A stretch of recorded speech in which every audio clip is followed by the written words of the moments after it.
दिखाती, क्योंकि महाभारत में भी एक रामायण में लक्ष्मण को श्री राम उठा करके सीता मैया की चूड़ामणि दिखाते हैं, कुंडल दिखाते हैं। देखो लक्ष्मण, क्या ये तुम्हारी भाभी के कुंडल है? तुम्हारी भाभी की नथ है? लक्ष्मण जी कहते हैं भैया, मेरी माँ समान जैसी भौजाई, मैंने तो उनके चेहरे की तरफ कभी निहारा ही नहीं। मैंने माता के चेहरे की तरफ कभी नहीं देखा। अगर पैरों के बिछुआ या पायल मिल जाए, मुझे दिखाओ तो मैं पहचान लूंगा। क्यों? क्योंकि माँ के चरणों का पुजारी रहा हूँ, कभी चेहरे की तरफ मैंने नहीं देखा। और बड़ी महाभारत में द्वापर में दुर्योधन दुशासन से कहता है भैया जल्दी भाग करके जा, जल्दी जा, चल करके बार बार हुंकार लगाता है, जा मेरे वीरन, मेरे से रहा नहीं जाता है, द्रौपदी के वो बोल मेरे से बर्दाश्त नहीं होते हैं। एक वो भी भाई है, वो भी देवर है। दुर्योधन बार बार दुशासन से कहता भैया मेरे से सब्र नहीं होता है। एक पल पल होती है बेर, करो मत देर महल को जइयो, अरे कैसे पकड़ के खींच ले तो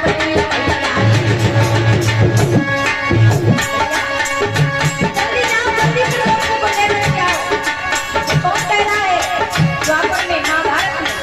किसे मत सीखना, सीखना है तो रामायण से सीखो।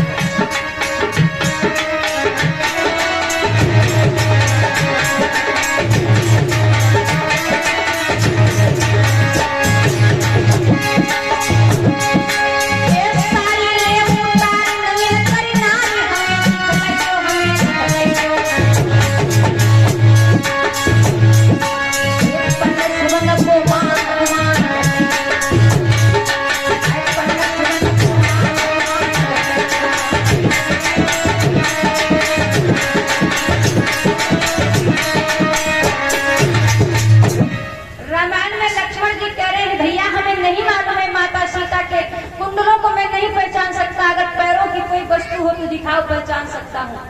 देवर भाभी का रिश्ता है। और महाभारत में दुर्योधन कहता भैया द्रौपदी को जल्दी से खींच करके इस भरी सभा में लेकर किया और उसे नंगा करके मेरी जंघा पे बिठा दे।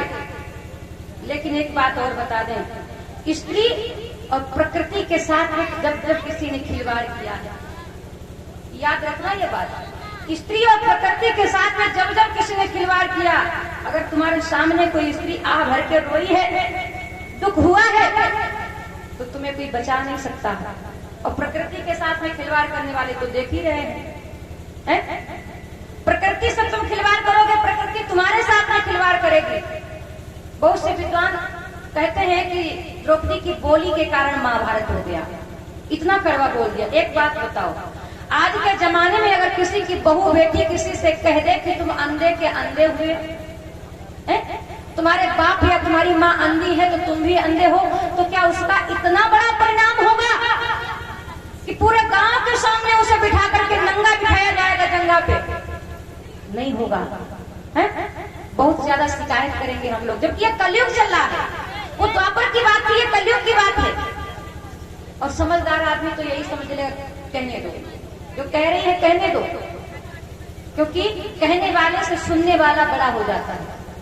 अगर कोई गाली दे रहा है तो गाली देने वाले का पाप बढ़ रहा है और सुनने वाले का पाप कम हो रहा है। लेकिन जमाना कैसा है, वो तो बेचारा सज्जन है, सोच रहा है प्रभु के सहारे छोड़ रहा, मुझे गाली दे रहा है तो तुम ही समझना प्रभु। लेकिन उस अहंकारी के मन में क्या आता है, इनकी हिम्मत ही ना है कि हमारे सामने कुछ बोल के दिखा मैं।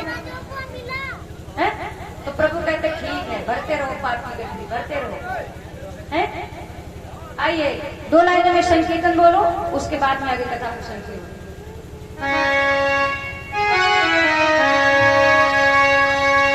मेरे सतगुरु सांवरिया, मेरे सतगुरु सांवरिया। सभी लोग ताली बजा करके बोलो, ऐसे आनंद नहीं आता है, ऐसे चुपचाप बैठे रहते हैं सभी लोग। मेरे सतगुरु सांवरिया, मोहे लगी सारी दुनिया,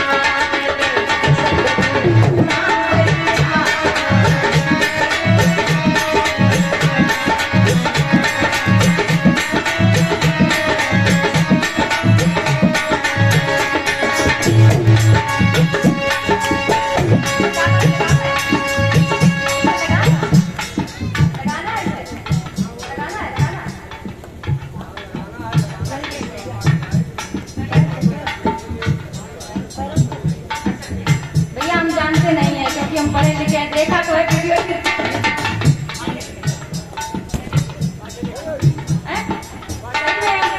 हम तो बहुत कम पढ़े हैं, हमने देखा है वीडियो में लोग ऐसे